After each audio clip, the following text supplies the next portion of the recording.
इस्लाम चीज़ क्या है।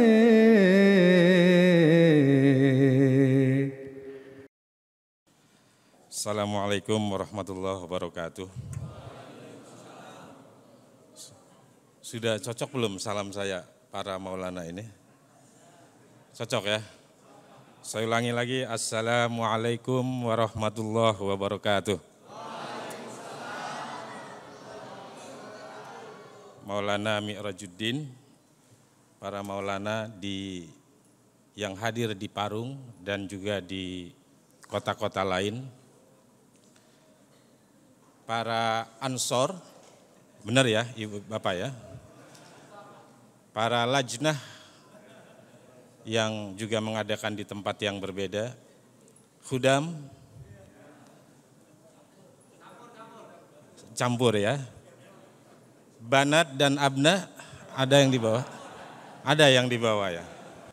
Ada rekan Towik di sini dan juga beberapa jurnalis senior yang saya hormati. Alhamdulillah wa syukurillah, saya bisa hadir ini adalah kehadiran pertama saya di Jalsah Salana. Saya tidak menduga kesan dan pesan itu harus disampaikan secara serius, berdiri di depan para ansor, para maulana, saya grogi. Sekalipun nama saya Ismail Hasani, artinya bangsawan Al-Hasani gitu ya. Tapi karena keseringan bergaul dengan Pak Sugeng ya kan, dengan Pak Hisnur gitu, Pak Towik gitu. Jadi tidak mahir bicara soal agama, Ibu Bapak sekalian. Karena saya tidak mahir bicara agama, maka saya belajar tentang konstitusi. Konstitusi itu adalah kitab suci dalam kita bernegara. Kalau kata rekan saya, Rocky Gerung, dia salah satu pendiri Setara Institut ya. Kalau dalam bernegara, maka acuan utama kita adalah kitab suci konstitusi.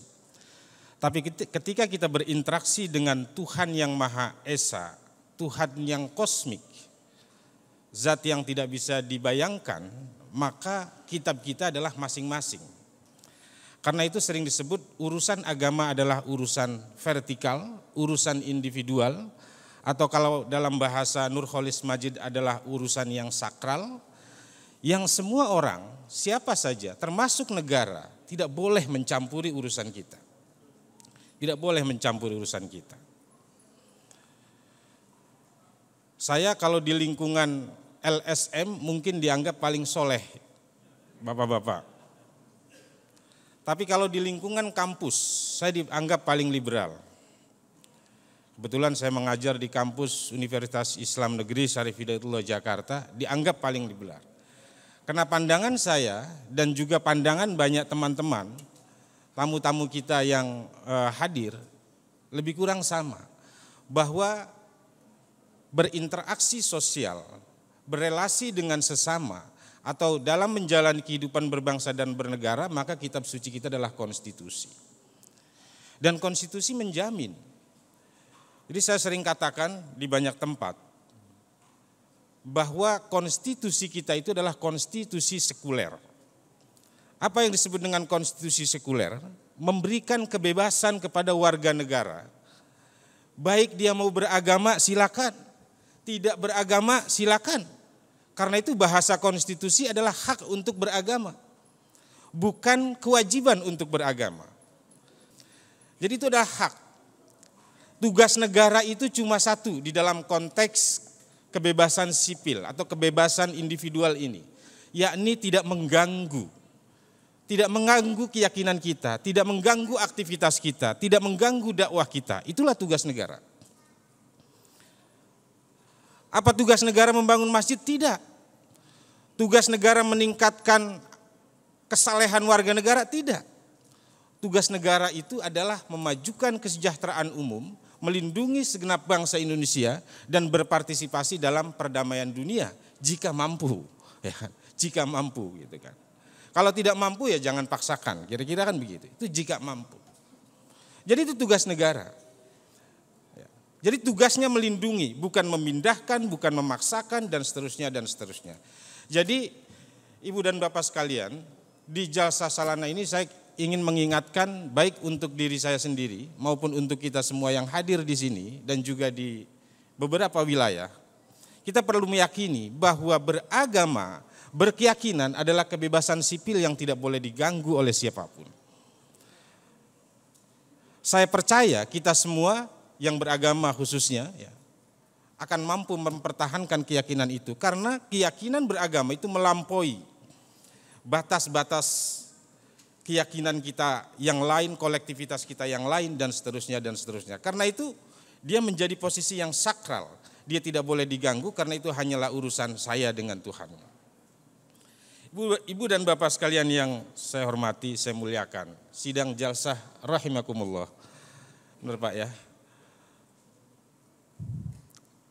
Ya, ini penting saya kira. Kalau di undangan saya diberi tema. Saya baru kali ini kesan dan pesan tuh diberi tema gitu kan. Nah, luar biasa. Jadi rupanya ya ngobrol agak serius lah, kira-kira begitu. Saya tidak mau menggugurkan doa-doa yang sudah dipanjatkan dan ditunaikan tadi.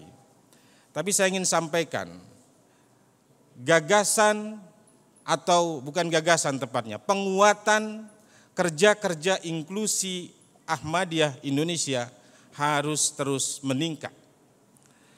Teman-teman Ahmadiyah bersama Yayasan Satu Keadilan di bawah pimpinan Pak Sugeng, Pak Alam, Setara Institut, dan juga Menteri Luar Negeri JAI itu apa namanya? Lupa saya.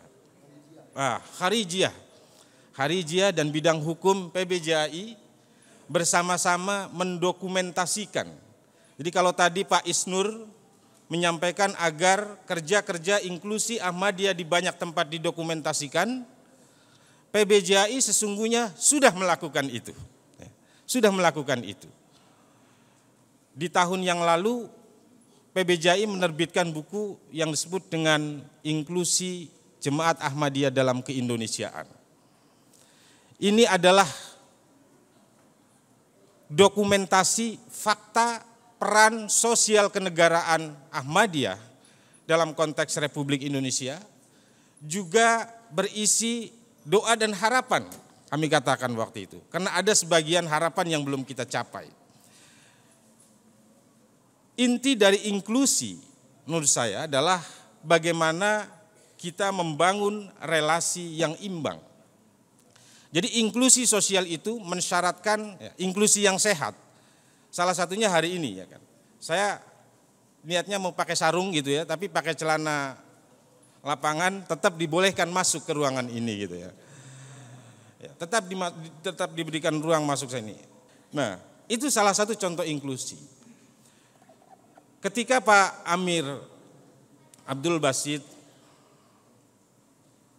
Allah yarham, menyampaikan kepada kami tentang gagasan inklusi, kita sampaikan bahwa Ahmadiyah harus mencapai derajat inklusi yang lebih berkualitas. Apa inklusi yang berkualitas itu? Inklusi yang didasari dengan sikap kesalingan. Atau kalau dalam bahasa Arab, saya mengutip Kiai Faqihuddin Abdul Qadir, disebut dengan konsep mubadalah. Ada kesalingan.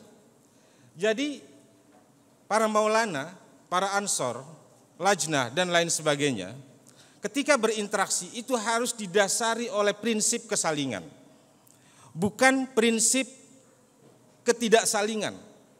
Ada beberapa kelompok yang bagus sekali relasinya, bagus sekali inklusinya, tetapi dia memposisikan diri tidak setara, tidak seimbang, tidak sejajar. Nah, karena bergaul dengan setara, Ahmadiyah semakin setara dengan yang lainnya. Kan kira-kira kan begitu. Jadi inklusi Ahmadiyah yang berkualitas itu mengandaikan adanya kesalingan antara kita dengan partner inklusi kita, partner relasi kita. Itu harus ada kesalingan. Dengan kata lain, saya tidak mau karena kami korban tolong kasihani kami. Enggak. Karena kami warga negara Indonesia, karena itu kami ingin merebut hak.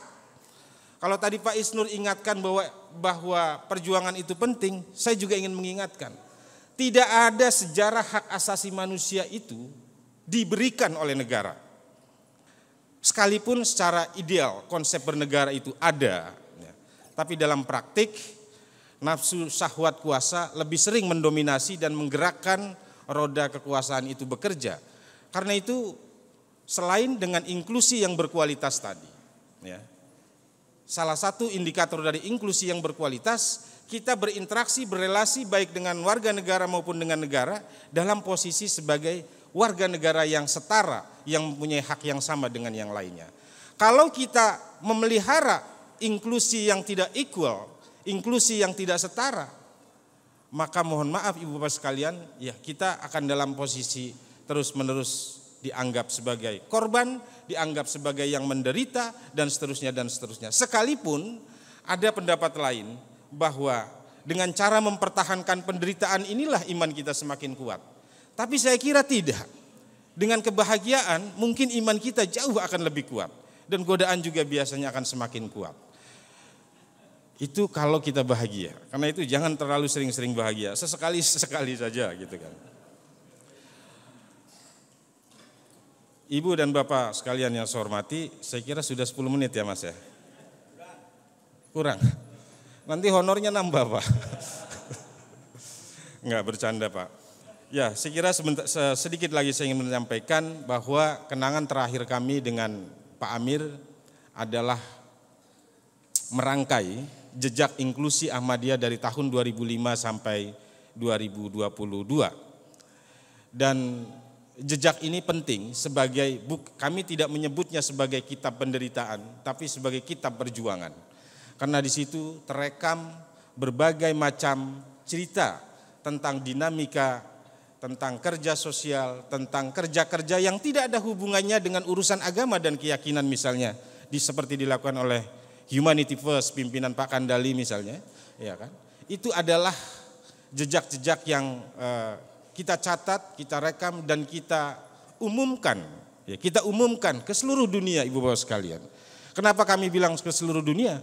Karena setiap tamu-tamu yang datang ke kantor kami, tamu-tamu yang datang ke kantor Pak Sugeng, Pak Alam diceritakan soal ini. Kalau Pak Isnur keliling dunia, kalau kami enggak, kami dikelilingi oleh orang dunia kira-kira begitu. Itu beda kemampuan memang gitu ya. Beda kemampuan gitu. Mudah-mudahan tahun depan saya diajak jalsah internasional dengan teman-teman yang lain atau kita semua ke sana. Jadi buku ini penting ya sebagai alert, sebagai pengingat bahwa kita pernah mengalami persoalan, tapi kita selalu menemukan jalan keluar. Selalu menemukan jalan keluar.